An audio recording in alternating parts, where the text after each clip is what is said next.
अस्सलाम वालेकुम स्टूडेंट। इस लेक्चर में हम डिस्कस करेंगे reduced echelon form of a matrix. पिछले वीडियो में हमने echelon form of a matrix को डिस्कस किया था और इसमें हम डिस्कस करने जा रहे हैं रिड्यूस्ड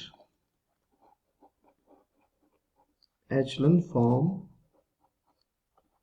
ऑफ अ मैट्रिक्स। ठीक है।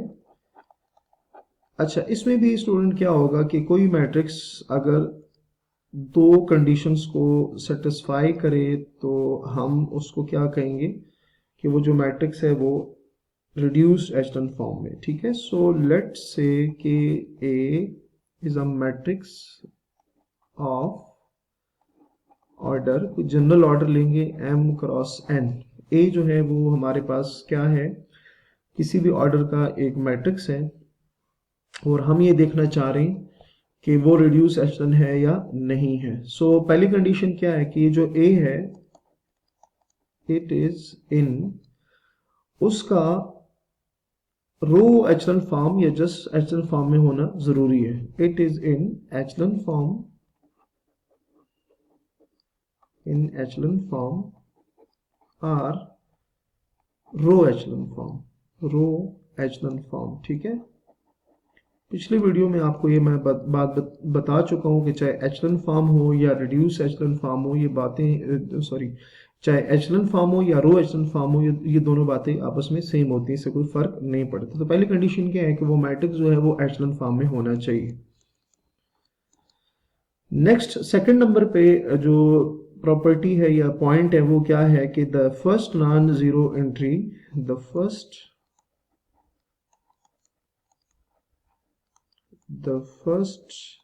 non-zero entry in रो। ठीक है। कोई भी जाहिर सी बात है किसी रो की एंट्री को हम डिस्कस करेंगे। लाइज इन, अगर कोई एंट्री रो में लाई कर रही है तो डेफिनेटली वो किसी कॉलम में भी तो होगी। ठीक है। So lies in column, lies in column C. ठीक है। इज वन, वो क्या होनी चाहिए, वन होनी चाहिए। And all other entries, all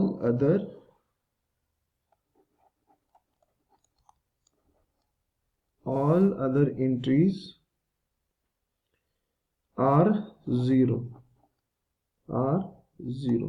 ठीक है। इसका मतलब ये हुआ कि अगर आपने किसी रो की लीडिंग एंट्री को देखा तो डेफिनेटली वो लीडिंग एंट्री जो होगी किसी कॉलम में भी तो लाई कर रही होगी। तो वो जो एंट्री है जो किसी कॉलम में लाई कर रही है और रो की लीडिंग एंट्री है वो वन होनी चाहिए और उसके अलावा उस कॉलम की सारी जो एंट्रीज हैं वो क्या होनी चाहिए, जीरो होनी चाहिए। ठीक है। तो अब इसको एग्जांपल के थ्रू समझ लेते हैं कि ये पॉइंट जो है किस तरह से वहां पर वेरीफाई किए जा सकते हैं। सो एग्जांपल है स्टूडेंट हमारे पास। अच्छा, फर्स्ट नंबर पे अगर आप देखें तो लेट्स से मेरे पास एक मैट्रिक्स है 0 1 0 4, उसकी रो 1 की एंट्रीज। सेकंड रो में 0 0 1 2 एंड जो थर्ड रो है वो आपके पास क्या है, 0 रो है क्योंकि उसकी सारी जो एंट्रीज है वो क्या है, 0 है। ठीक है। अच्छा, अब पहली बात ये है कि हमने कहा था पहली कंडीशन में कि जो मैट्रिक्स है वो एचेलॉन फॉर्म में होना चाहिए।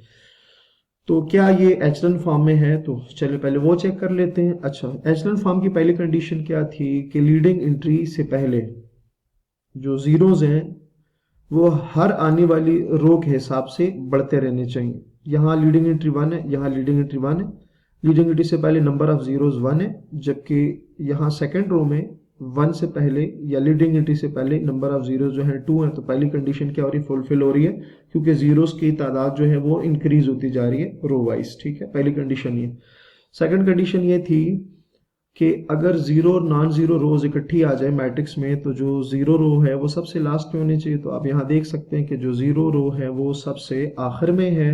सो सेकंड कंडीशन भी आप इसमें देख रहे हैं कि सेटिस्फाई हो रही है क्योंकि जो जीरो रो है वो सबसे लास्ट पे आ रही है। अच्छा, थर्ड नंबर पे क्या था? थर्ड नंबर पे हमने कहा था कि जो लीडिंग एंट्री है वो क्या होनी चाहिए? वन होनी चाहिए। तो रो वन में जो लीडिंग एंट्री है वो भी आपको नजर आ रही वन है, एंड जो सेकंड रो है उसकी लीडिंग एंट्री भी क्या है? वन है। तो वो जो थर्ड कंडीशन है वो भी सेटिस्फाई हो रही है। अच्छा, तो पहली जो कंडीशन थी रिड्यूस एचलन फॉर्म की, तो वो तो यहाँ कंप्लीट हो गई है कि मैट्रिक्स का एचलन फॉर्म में होना जरूरी है। ठीक है। अच्छा, सेकंड कंडीशन ये थी जो उस वक्त मैंने कहा कि हर रो की, अगर किसी रो की लीडिंग एंट्री है वन, ठीक है, अगर आप इस देखें, ये जो फर्स्ट रो है इसकी लीडिंग एंट्री क्या है? वन है। तो ये किस कॉलम में लाइक कर रही है? ये डेफिनेटली सेकंड कॉलम में भी लाइक कर रही है। ठीक है। तो वो क्या होनी चाहिए? वन होनी चाहिए, और उसके अलावा उस कॉलम की सारी एंट्री जीरो होनी चाहिए। तो आप देख सकते हैं कि रो वन की लीडिंग एंट्री क्या है? वन है, और वो कहाँ लाइक कर रही है? सेकंड कॉलम में लाइक कर रही है, और उस कॉलम की बाकी सारी एंट्रीज क्या आ रही है? जीरो आ रही है। तो ये बात थी। इसी तरह अगर आप देखें, सेकंड रो की लीडिंग एंट्री वन है, किस कॉलम में लाइक कर रही है? सेकंड कॉलम में, सॉरी थर्ड कॉलम में लाइक कर रही है, और उसके अलावा उस कॉलम की सारी एंट्रीज क्या है? जीरो है। थर्ड रो में कोई लीडिंग एंट्री है ही नहीं, तो यहां पर कंडीशन सेटिस्फाई हो रही है। ठीक है। कहने का मतलब ये है, अगर मैं आपको आसान अल्फाज में समझाऊं, कि हर रो की लीडिंग एंट्री वन होनी चाहिए। ठीक है। हर रो की लीडिंग एंट्री वन होनी चाहिए। ठीक है। और उस लीडिंग एंट्री के ऊपर नीचे जितनी भी वैल्यूज हैं वो सारी जीरो होनी चाहिए। ठीक है। पहली कंडीशन तो अपनी जगह पे है कि उस मैट्रिक्स का एचलन फॉर्म में होना जरूरी है। तो आपने देखा कि एचलन फॉर्म में। दूसरी कंडीशन की बात ये कर रहा कि हर रो की लीडिंग एंट्री वन होनी चाहिए। ठीक है। और उस लीडिंग एंट्री के ऊपर नीचे जितनी भी वैल्यूज हैं वो सारी के सारी क्या होनी चाहिए? जीरो होनी चाहिए। तो अगर आप इधर देखें, रो वन की लीडिंग एंट्री वन है, अब उसके ऊपर वैल्यूज नहीं है, लेकिन नीचे जितनी भी वैल्यूज आ रही हैं वो सारी की सारी क्या हो रही हैं? जीरो हो रही हैं। आप सेकंड रो को देखें, सेकंड रो की लीडिंग एंट्री वन है। ठीक है। वन के ऊपर नीचे जितनी भी वैल्यूज हैं वो क्या हो, वो क्या है? जीरो है। ठीक है। तो ये थर्ड रो की लीडिंग एंट्री है ही नहीं। लेट से अगर हम कहते हैं ना कि यहाँ पर इस जीरो की जगह कोई एंट्री होती, लेट से वन है, तो फिर मैं क्या करता हूँ, ऊपर ये जो वैल्यूज गिवन है ना, ये भी सारी की सारी क्या होनी चाहिए थी?